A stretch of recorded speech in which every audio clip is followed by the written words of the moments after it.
Welcome back to the final week of Stormy Tells Ghost Stories Haunted Savannah. I hope you have enjoyed these last 2 months of stories as much as I have. In this final video, I will talk about 4 other haunted locations around the most haunted city in America: River Street, Factor's Walk, Bradley's Lock and Key, and the hidden tunnels of Savannah. I will start with the street that is known for being a paranormal investigator's playground: River Street. River Street, once Savannah's main hub of activity and trade, now the cracked cobblestone and historic buildings are what remain of this centuries-old district. River Street runs along the Savannah River east to west. It acted as the main route for goods and traffic coming into the city of Savannah during its early years. The port located on River Street was the reason for Savannah's quick economic rise. Now, the entirety of River Street seems to have hauntings around every corner. As Georgia's oldest city and one of the oldest cities in America, Savannah doesn't disappoint when it comes to unexplained happenings. Savannah was built exactly where it is due to the fort-like nature of the land. It's located high up on a bluff, protected from any attacks by water. General Oglethorpe decided to build the city here due to its ability to defend itself, which was important at the time. Unfortunately, Oglethorpe's city was built right atop of native burying sites. As any ghost aficionado can tell you, building anything on top of a burial ground is a recipe for hauntings. River Street was located just at the base of the bluff, and docks were built off of the street to import and export goods to and from Savannah. These days, Savannah is well known for its hauntings. It tops almost every single list of most haunted anything in America. Many of the buildings that dot River Street were once used as warehouses for cotton storage before it was exported. From these warehouses, cotton, as well as other assorted goods, were packed onto ships by dock workers and sent off to their destinations. These dock workers, mostly of Irish, German, and African descent, worked under extremely dangerous conditions. It wasn't uncommon for a worker to be crushed underneath loads of goods being loaded. People falling from the docks and drowning was also commonplace. Men were killed in the hundreds as they endured the harsh working conditions.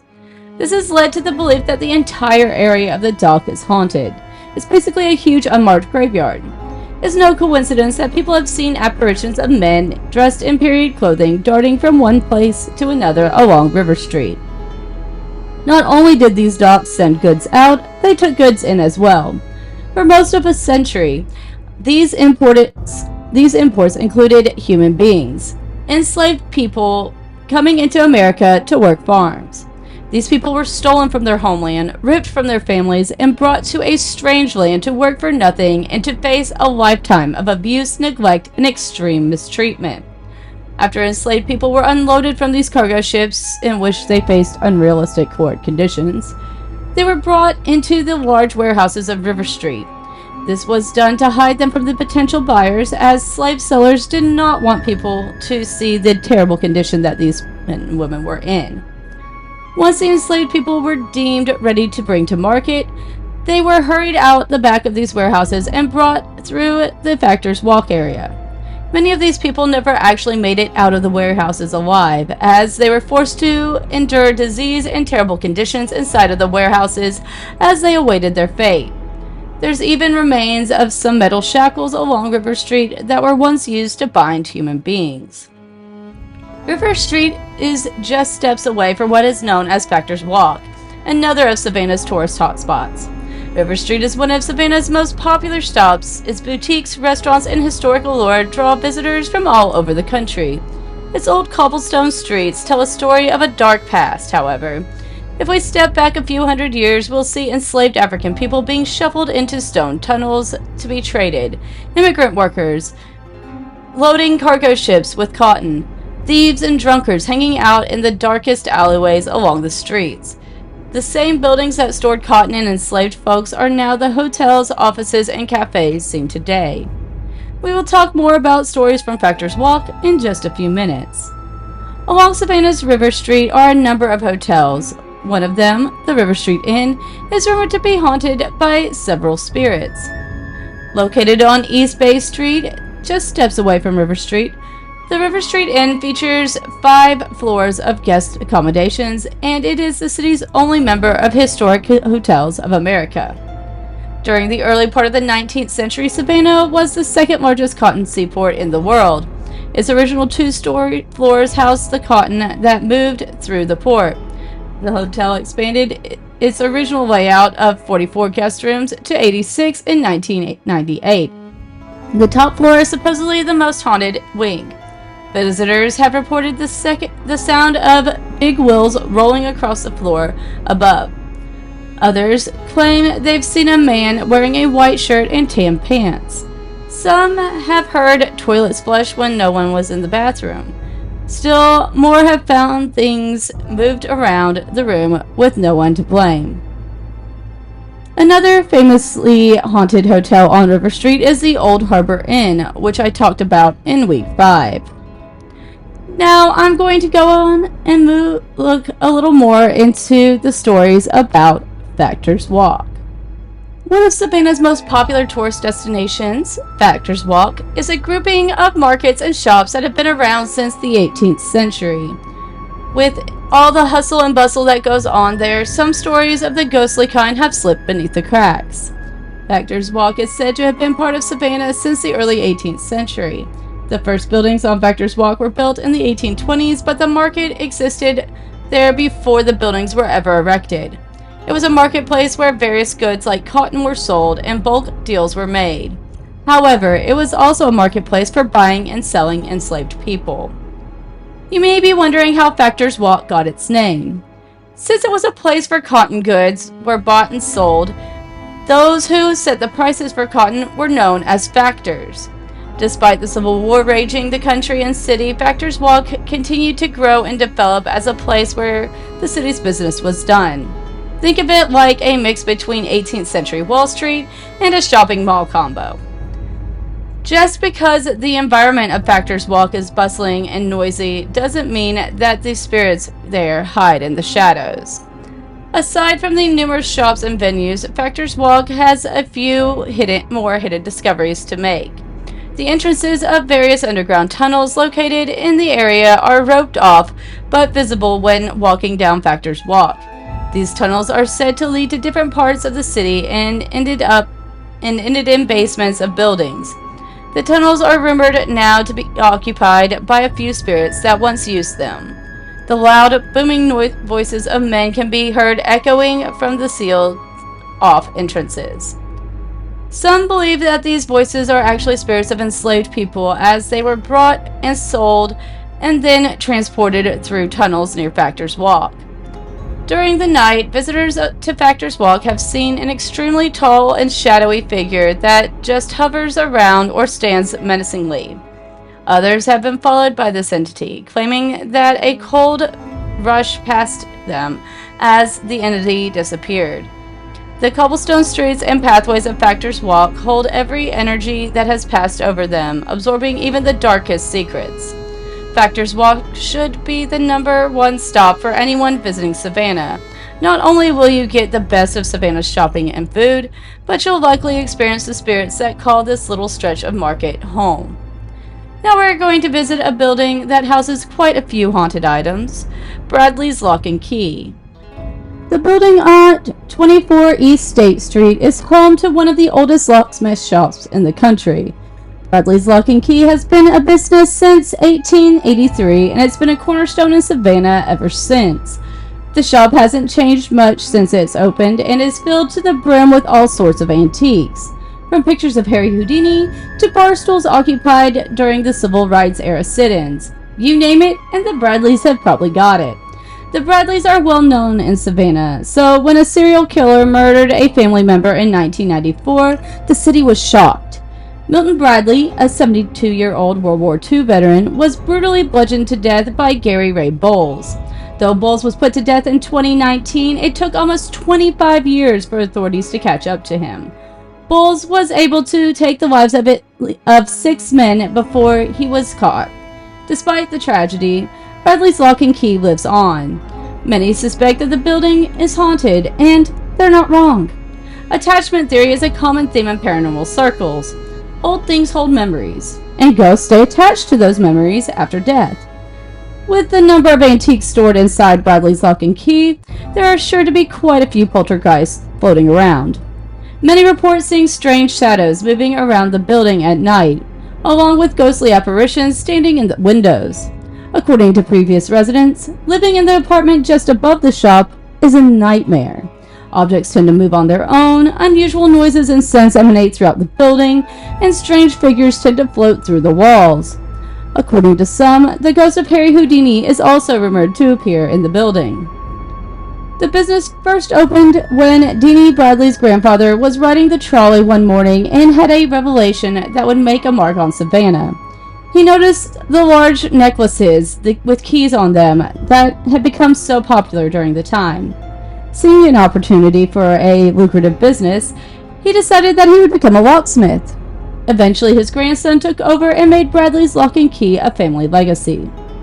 William Houdini Bradley, known about town as Deanie Bradley, took over the shop in the 1950s. He wasn't just obsessed with locks and keys, they were his life. They've even hung photos of Harry Houdini all over the shop. This isn't just some fandom though. Deanie's father was a hypnotist and often did shows with Harry Houdini himself. Over the years, Deanie used Bradley's Lock and Key as an antique shop of sorts. He amassed numerous artifacts from Savannah's history. Cannons from the wars, old church bells, historical photos. Deanie even got a hold of a set of bar stools that the civil rights marchers occupied during the sit-ins. Bradley's Lock and Key is still a fixture in Savannah. Deanie has since passed the ownership of the shop down to his grandson, who was just 24 when he took over the shop. Bradley still makes keys for just $1 and often gives out free keys to kids as good luck charms. They see about 100 customers a day, which is more than enough to stay in business. W.W. Law, a prominent civil rights activist in Savannah, still drops by every now and then, opting to take a seat in one of the bar stools he defiantly sat in over 50 years ago. Now a little more about the murder of Milton Bradley. Milton Bradley was loved by those who knew him. At 72 years of age, he was still alive and kicking despite the traumatic head injury he suffered while in the U.S. Navy. His ship was hit by an attack while in the Pacific during the Second World War, causing it to sink and injuring Bradley in the process. He spent his days walking the city squares and streets of Savannah during the day and frequenting bars at night. Gary Bowles happened to be visiting Savannah in May of 1994, and by then he had already killed 2 others. He targeted older gay men. Looking for his next victim, he went to Faces, a popular gay bar in Savannah that has long since closed its doors. It was there that he met Bradley. While Bradley wasn't gay, he frequented various bars around town, both gay and straight, to take advantage of happy hours and specials. Bradley was known for being friendly, starting a conversation with anyone who was interested. Bowles took advantage of Bradley's kind and open demeanor, having found what he was looking for, his third victim. The following day, authorities found Milton Bradley's body behind a shed near a golf course. He had been bludgeoned to death and had dirt stuffed in his mouth. Bowles was never caught nor prosecuted for the murder. He was arrested later that year for murdering a man near Jacksonville, Florida. While he was never tried for Bradley's murder, he later admitted to killing him. Bowles killed 6 people in total and was nicknamed the I-95 Killer, as all of his victims were found a few miles away from the interstate. Gary Ray Bowles was sentenced to death by the Florida Supreme Court in 1999 for the murder he committed in Jacksonville, as well as another murder he admitted to. He was executed in August 2019. Now, the rows and aisles of antiques at Bradley's have many paranormal experts writhing with excitement. It's a well-known fact that spirits stay attached to their prized possessions after death. So, it's commonly believed that the antique items stored in the shop attract supernatural entities. The believers are probably onto something. While the owners at Bradley's Lock and Key haven't made any public statements, those who have visited the shop or have spent enough time in the building to say that there's definitely something up. The shop is a friendly and interesting place during the day, but things get a bit spooky at night. Those who pass by say they've seen strange figures and shadows moving around the aisles while looking through the front door. Others say they've seen ghostly apparitions standing in the windows. Some rumors even say that the ghost of Harry Houdini occasionally appears in the building. Houdini did like locks, and there are pictures of him everywhere. He was also acquainted with the founder's son. Who knows? Maybe the small shop secretly doubles as a shrine to the notorious escape artist. While the shop is a bit spooky at night, it's child's play compared to the apartments directly above the shop. Several former residents claim to have experienced a number of supernatural events during their stay. One resident reports that his personal belongings would often move around on their own, sometimes being randomly thrown on the ground. Others have reported random spots of freezing cold air, which persisted even through the hot Savannah summers. There are also strange apparitions that are known to float around the building and pass through walls. The ghosts often visit the tenants in their rooms late at night, and a few residents have been scared straight through the front door. Now, the final haunted location I will be talking about in Savannah is a series of tunnels beneath the city's haunted streets that the residents don't like to talk about. On the surface, Savannah is known for its architectural beauty, historical significance, and spiritual activity. However, many do not know that much of the same is happening below the ground. A series of tunnels lay beneath some of downtown Savannah's most commonly visited buildings. These tunnels have been used throughout history for nefarious activities such as slave trading, shanghaiing drunk sailors, and transporting dead bodies. Take away the beautiful architecture, and Savannah remains much the same. A city rich with history and full of ghosts. Why are these tunnels underneath Savannah, you might ask? Well, these tunnels were once used to transport slaves to freedom, kidnap sailors, and get rid of corpses. The spirits of these forsaken souls still haunt the tunnels today. They gather beneath the Pirate's House, Forsyth Park, First African Baptist Church, and more. The tunnels sprawl out, with many leading to the river or sea, underneath the city, and are mostly forgotten about. The tunnels underneath Savannah are a strange mixture of fact and fiction. They exist beneath the surface of many establishments, but very little fun has ever been had down there. Though it's not entirely known why they were built, what is known is they didn't always serve such a sinister purpose. So let's take a look at some of these tunnels and their conjoining ghost stories. The most well-known of the various interconnecting tunnels of Savannah is located underneath the Pirate's House. Built in 1753, the Pirate's House was once a tavern and inn for visiting sailors to the newly found port city. As time passed, it became a familiar meeting spot for pirates and other unwanted seafaring men. Author Robert Louis Stevenson once visited the famed inn, which inspired him to write his classic pirate novel, Treasure Island. The bar's patrons have been well taken care of throughout its 270-year history, but things were not always so simple at the Pirate's House. The stories go that the tunnels were used to Shanghai unsuspecting sailors. These sailors would fully imbibe themselves upon sitting at the bar, happy to be on land and near pretty women and alcohol. After a few too many drinks, they would mysteriously find themselves back in the middle of the ocean and on an unfamiliar ship. It is said that they would be dragged through the underground tunnels of the tavern and taken out to sea, pawns in a kidnapping scheme that brought money to some and disasters to others. This was a common practice in the 18th and 19th century, and in a major port city like Savannah was not unheard of. Today, many say that you can hear the moaning and wailing of these captured seamen. They share the area with the spirits of the unruly pirates haunting the bar above and around. No one seems to know where the tunnel is, but all are certain of its existence.